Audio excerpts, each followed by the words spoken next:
Hi friends, എല്ലാവർക്കും മല്ലൂസ് ടോക്കിലേക്ക് സ്വാഗതം. അങ്ങനെ നമ്മുടെ മലയാളത്തിലെ ഈ വർഷത്തെ industrial hit movie Manjummel boys OTT വന്നിട്ടുണ്ട്. അപ്പൊ നമ്മൾ തിയേറ്ററിൽ നിന്ന് കണ്ടപ്പോൾ തന്നെ ഇതിനകത്ത് 1-2 സീൻസ് നമ്മൾ റിയാക്ഷൻ ചെയ്യണമെന്ന് അന്ന് നമ്മൾ കരുതിയിരുന്നതാണ്. എന്ന് വെച്ചാൽ നമ്മൾ ഞെട്ടിപ്പോയ കുറെ സീനുണ്ട്, അതുപോലെ നമുക്ക് രോമാഞ്ചം വന്ന ഒരുപാട് സീനുണ്ട്. പക്ഷെ ഞങ്ങളതല്ലാതെ OTT വന്നപ്പോ കണ്ടല്ലോ, പക്ഷെ ആ വ്യത്യാസം ശരിക്കും നമുക്ക് ഫീൽ ചെയ്യും. തിയേറ്ററിൽ കണ്ടതും ഇവിടെ നമ്മൾ അല്ലാതെ കാണുന്നതായിട്ട് ഒരുപാട് വ്യത്യാസം, ഭയങ്കര വ്യത്യാസം. ഇത് തിയേറ്ററിൽ കാണാത്തവർക്ക് ഭയങ്കര മിസ് ചെയ്തൊരു പടമാണ്. എന്ന് വെച്ചാല് ഇതിനകത്ത് കുറച്ച് സീനുണ്ട് അവസാനത്തോടെ, ഈ പ്രത്യേകിച്ച് ഇന്റർവെല്ലിന് തൊട്ട് മുമ്പ് ഒരു സംഭവം കാണിക്കും, അതിനുശേഷം അവസാനം വരെ നമ്മൾ ഈ സീറ്റ് എഡ്ജിലിരുന്ന് കാണേണ്ട രീതിയിലൊരു പടമാണ്. അതും ആ ഒരു സോങ് പ്ലേസ്മെന്റും ഒക്കെ ഭയങ്കര, എന്ന് വെച്ചാല് ഇത് തിയേറ്ററിൽ ഒരു എക്സ്പീരിയൻസ് ചെയ്യേണ്ട ഒരു, മിക്ക സിനിമയും പറയും തിയേറ്ററിൽ തന്നെ കണ്ടെങ്കിൽ എക്സ്പീരിയൻസ് കിട്ടും, വീട്ടിൽ ടിവിയിൽ കണ്ട അത്ര ഒരു ഇത് കിട്ടത്തില്ല. നമ്മുടെ സുഷീം ശ്യാം പറഞ്ഞത് ഇപ്പം സത്യമായിരിക്കുകയാണ്. നമ്മുടെ മലയാളത്തിന്റെ തന്നെ സീൻ മാറ്റിയ സിനിമയും മാറിയിരിക്കുകയാണ് മഞ്ഞുമൽ ബോയ്സ്. എനിക്ക് തമിഴ്നാട്ടിൽ നിന്ന് തന്നെ 70 കോടി 75 കോടി രൂപ തമിഴ്നാട്ടിൽ നിന്ന് മാത്രം കിട്ടി. അപ്പൊ അതൊക്കെ തന്നെ നമുക്ക് മലയാള സിനിമ ചിന്തിക്കാൻ പറ്റാത്ത സംഭവമാണ്.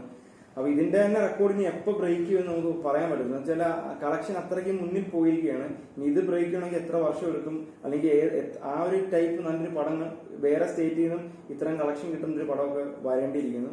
അപ്പൊ നമ്മൾ ആദ്യം പ്ലാൻ ചെയ്തേക്കുന്നത് ഇതിനകത്ത് ആ ഒരു നമ്മുടെ സുഭാഷ് ക്യാരക്ടർ ചെയ്ത ശ്രീനാഥ് ബാസി ആ കുഴിക്കകത്ത് പോകുന്ന സീൻ, അത് ജസ്റ്റ് നമ്മൾ ശ്രദ്ധിച്ചിരുന്നെങ്കിൽ മാത്രമേ ആ ഒരു മൊമെന്റ് നമുക്ക് കിട്ടുന്നു. അത്ര സ്പീഡാണ്.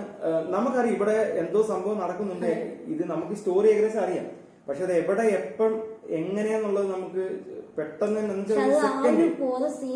ഞെട്ടിപ്പോകും. നല്ല ശ്രദ്ധിച്ച് ആ ഒരൊറ്റ സെക്കൻഡ് നടക്കുന്ന സംഭവമാണ്. അപ്പൊ ആ ഒരു സീനാണ് എല്ലാരും, ആ ഒരു സീനിന് ശേഷം തിയേറ്റർ സത്യം പറഞ്ഞാല് സൈലന്റ്. അപ്പൊ നമുക്ക് എന്തോരും ആ ഒരു സീൻ കണ്ടു നോക്കാം.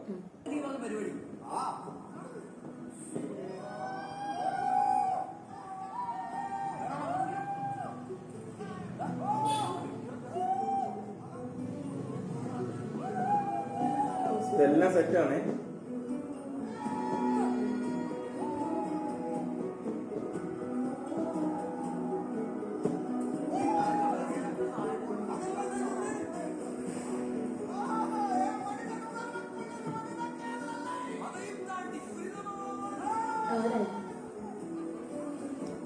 അവിടെ കരിയില കിടക്കുക അറിയത്തില്ല,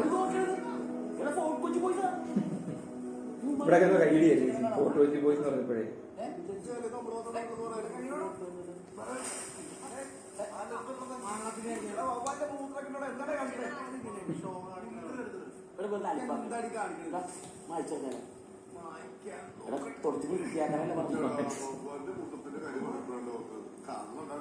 മോളില് വെച്ചിട്ട് 2 ഗ്ലാസ്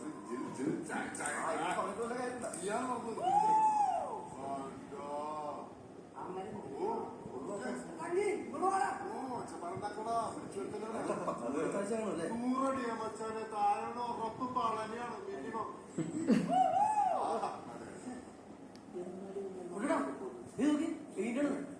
നമ്മുടെ ക്ലബിന്റെ പേര് മഞ്ഞു ബോയ്സ്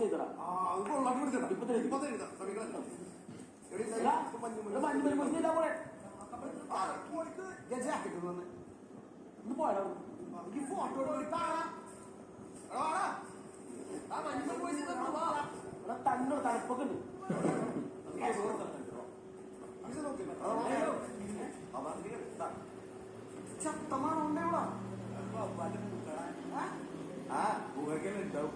കൊരങ്ങിന്റെ തലയോട്ട് കിട്ടുന്നു.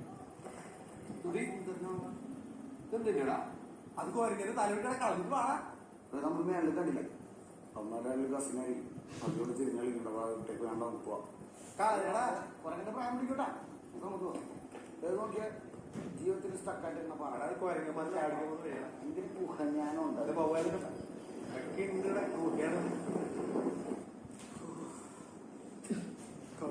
തണുപ്പ് വരണ്ടല്ലേ? നമുക്ക് എല്ലാവരും കൂടി മുമ്പിൽ ഒരു ഫോട്ടോ എടുത്തിട്ട് ക്ലബിന് മുമ്പിൽ തൂക്കിയാലോ?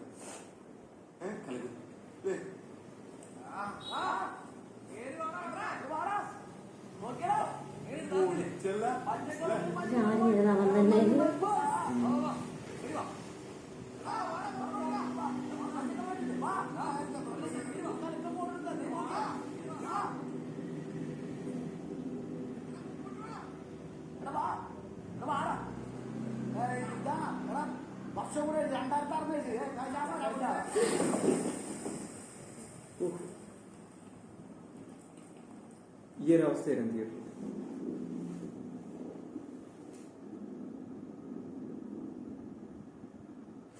നേരിട്ട് കാണുന്ന നല്ല ഷോക്ക് അങ്ങനെ യഥാർത്ഥത്തിലും പറയുന്നുണ്ടല്ലോ.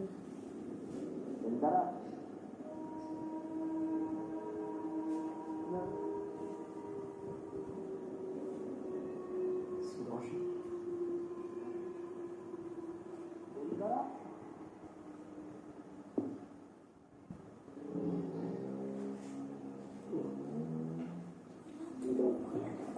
ഞെട്ടിപ്പോയി ഇത് കണ്ടപ്പോ.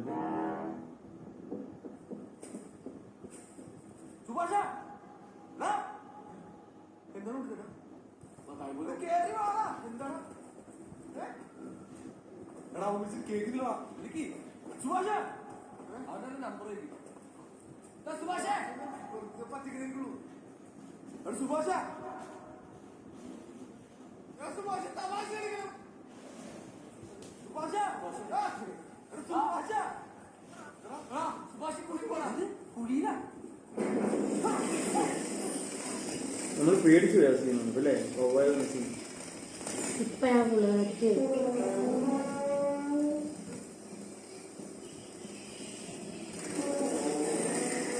ബീജമുണ്ട്, ഒരു പേടിപ്പിക്കുന്ന രീതിയിലുള്ള ബീജം.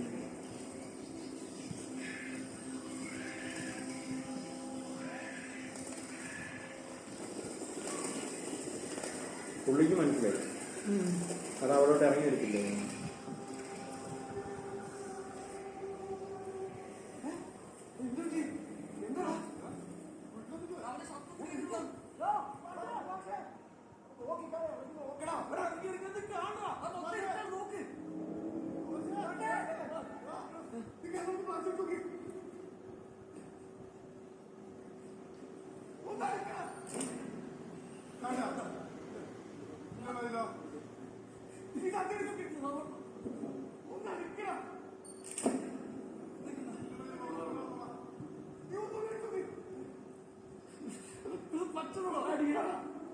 കല്ല്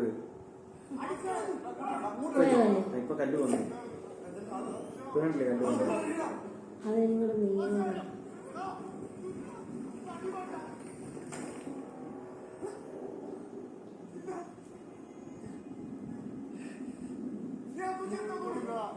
അങ്ങോട്ട് ഇറങ്ങി എടുക്കടാ.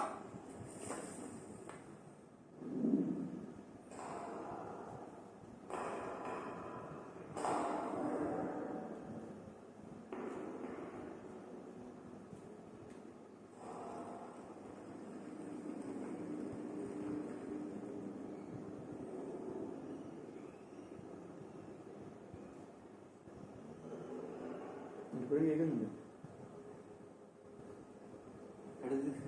ചെറിയ വീടിയല്ലേട്ടാ.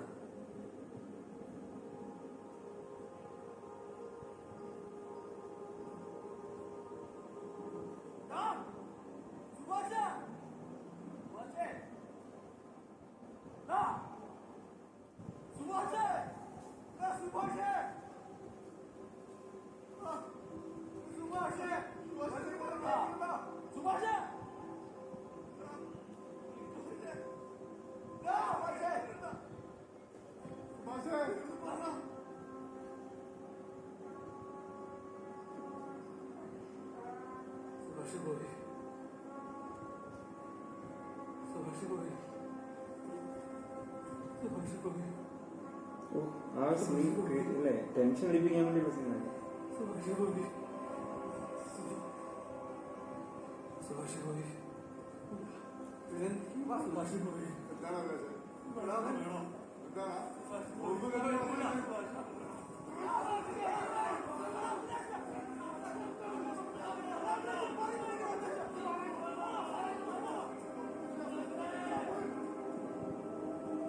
ഭയങ്കര ടെൻഷൻ അല്ലേ ആ ഒരു സീൻ ബിൽഡ്. നമ്മളിപ്പോഴും കാണുമ്പോ വീണ്ടും അതിലോട്ടങ്ങ് നമ്മളിങ്ങനെ അറിയാതെ കണ്ടിരുന്നു എന്ന് വെച്ചാൽ ആ ഒരു സീനിനകത്ത് കൊടുത്തേക്കുന്ന ആ ഒരു എനിക്ക് മേക്കിംഗ് ചെയ്ത രീതിയാണ് ആ കുഴി വീഴുന്നതും. പിന്നെ അതുപോലെ തന്നെ അന്നേരം അവിടെ സൈലന്റ് ശ്രദ്ധിച്ചാൽ മതി, ഒറ്റ ശബ്ദം പോലും കൊടുക്കാതെ ജസ്റ്റ് എക്സ്പ്രഷൻ അവിടെ എല്ലാവരും അങ്ങോട്ടും ഇങ്ങോട്ടും ചോദിക്കുന്നു. ആ ഒരു അവസ്ഥ ഉണ്ടായിരുന്നു തിയേറ്ററിൽ അന്നേരം ഇല്ലേ. ആർക്കും ഒരു തിയേറ്റർ ഭയങ്കര സൈലന്റ്. ചിലത് നമ്മൾ കണ്ടിട്ടില്ല പോയ സീൻ. ചിലര് സത്യം പറഞ്ഞ് ഈ കുഴിയിലോട്ട് പോകുന്നതൊക്കെ മിസ്സായവരുണ്ട്. എന്ന് വെച്ചാൽ നമ്മുടെ അപ്പുറത്തൊക്കെ ഇരുന്നവർ എന്തോ എന്ന് ചോദിക്കുന്നത് നമ്മളത് കേട്ടിട്ടുണ്ട്. അപ്പൊ ആ ഒരു മേക്കിംഗ് ആണ് ഈ പടത്തിന്റെ മേക്കിംഗ്. അതുപോലെ തന്നെ സുഷീമിന്റെ ബീജം എന്ന് പറഞ്ഞപ്പോ അത് ഞാൻ ഒവാലിൽ പോയി കഴിയുമ്പോൾ മൊത്തത്തിലൊരു ഇപ്പൊ ലാസ്റ്റ് ഇപ്പൊ സുഭാഷ് പോയി എന്നൊക്കെ പറയുമ്പോഴത്തേക്ക് അവിടെ കൊടുക്കുന്ന ഒരു മ്യൂസിക് ഉണ്ട്, നമുക്ക് ഒരുമാതിരി ടെൻഷനാണ് അല്ലേ. അത്ര എന്ന് വെച്ചാല് ഇതിനകത്ത് സുഷീമിന്റെ ഇന്നേ വരെയുള്ള ഒരു പടത്തിന്റെ യാതൊരു എന്താണ് ഒരു സാദൃശ്യം തോന്നുന്ന യാതൊരു ബീജം ഇതിനകത്ത് ഇട്ടിട്ടില്ല. ആദ്യത്തെ ഒരു പാട്ടിനകത്ത് മാത്രം ഉണ്ട് നമുക്ക് ഫീൽ ചെയ്യുന്നത്. ബാക്കി ഇതിനകത്ത് ഇട്ടേക്കുന്ന മൊത്തവും ബീജവും അത് സുഷീം ചെയ്തേ നമുക്ക് പറയാൻ പറ്റത്തില്ല. എന്ന് വെച്ചാൽ അത്ര എന്താണ് പുള്ളി ചെയ്യുന്നതായിട്ട് യാതൊരു സാമ്യം ഇല്ലാത്ത ബീജം എടുത്തിട്ടേക്കുന്നത്. അതും ഒരു ഇന്റർനാഷണൽ മൂവീസിന് ഇല്ലേ ആ ഒരു ടൈപ്പ് സാധനം അതിനകത്ത് ഇട്ടേക്കുന്നത്. എന്ന് വെച്ചാൽ ഇതിനകത്ത് ഒരുപാട് സീൻസിനകത്ത് നമുക്ക് അതിനകത്ത് അറിയാൻ പറ്റും. ഈ നമ്മൾ കണ്ട ഹോളിവുഡ് മൂവീസ്, ഇംഗ്ലീഷ് മൂവീസ്, അതുപോലെ ഒരുപാട് വിദേശ ചിത്രത്തിലൊക്കെ നമ്മൾ കേൾക്കുന്ന അല്ലെങ്കിൽ ആ ഒരു ടൈപ്പ് ബീജം ഇട്ടേക്കുന്നത്. നമ്മളെ പിടിച്ചിരുത്തുന്ന ടൈപ്പില് അതെ, ഒരു നിമിഷം പോലും സിനിമയിൽ ബോറടിക്കേണ്ട ഒരു സീൻ പോലും ഒരു ഒന്നുമില്ല. എന്ന് വെച്ചാൽ ടെൻഷനാണ് ഈ പടം. നമ്മൾ ഫുള്ള് നല്ലൊരു ഭയങ്കരമായിട്ട് ടെൻഷൻ അടിക്കേണ്ടതാണ്. ഇതിനകത്ത് എല്ലാവരുടെ കാസ്റ്റിംഗ് ഒക്കെ നമ്മൾ എടുത്തു പറഞ്ഞല്ലേ. കാസ്റ്റിംഗ് ഒക്കെ കിടിലൻ കാസ്റ്റിംഗ് ആണ്. ഈ സീനാണ് നമ്മൾ ആദ്യം ഈ സിനിമയിൽ ഞെട്ടിയതും നമ്മൾ പിന്നെ ഇതിന് ശേഷം കണ്ണെടുക്കാതെ അവസാനം ഇവിടെ മുതൽ ഇവിടെ മുതലാണ് സ്റ്റാർട്ട് ചെയ്യുന്നത്. ഇവിടെ മുതൽ ആ സിനിമ തീരുന്നത് വരെ നമ്മൾ ഇതിനകത്ത് കണ്ണെടുത്തിട്ട് ഈ ഒരു സീൻ ഇല്ല ക്രിയേറ്റ് ചെയ്യുന്നത്. ഇപ്പം ഡയറക്ഷൻ ആണെങ്കിലും ഇവർ ആക്ടിങ് ആണെങ്കിലും ബീജിയം ആണെങ്കിലും മൊത്തത്തില് ഈ എല്ലാം പ്ലസ് ആയിട്ട് നമുക്ക് പറയേണ്ടിയിരിക്കുന്നു. അത്രയ്ക്കും നമുക്ക് ടെൻഷൻ അടിച്ച ഒരു സീൻ തന്നെയായിരുന്നു. പിന്നെ ശരിക്കും അന്നേരം അവര് അനുഭവിച്ച ഒരു സിറ്റുവേഷൻ എന്തോ ഇത് കണ്ടവരൊക്കെ അല്ലേ, അത് കണ്ടോണ്ടിരുന്ന ഒരാളാണ്. പുള്ളിയുടെ മൈൻഡ് ഔട്ടായിട്ടാണ് ആ ഒരു സീനൊക്കെ കാണിക്കുന്നത്. അപ്പൊ എന്തായാലും ഇതിനകത്ത് നെക്സ്റ്റ് വീഡിയോ ആയിട്ട് നമ്മൾ വരുന്നുണ്ട്. ഒരുപാട് സീൻ ഇഷ്ടപ്പെട്ട ഒരുപാട് സീൻസ് ഉണ്ട്. അപ്പൊ അതുമായിട്ട് നമ്മൾ തീർച്ചയായിട്ടും വീണ്ടും വരും എന്ന് പറഞ്ഞുകൊണ്ട് നിർത്തുന്നു. Okay, by.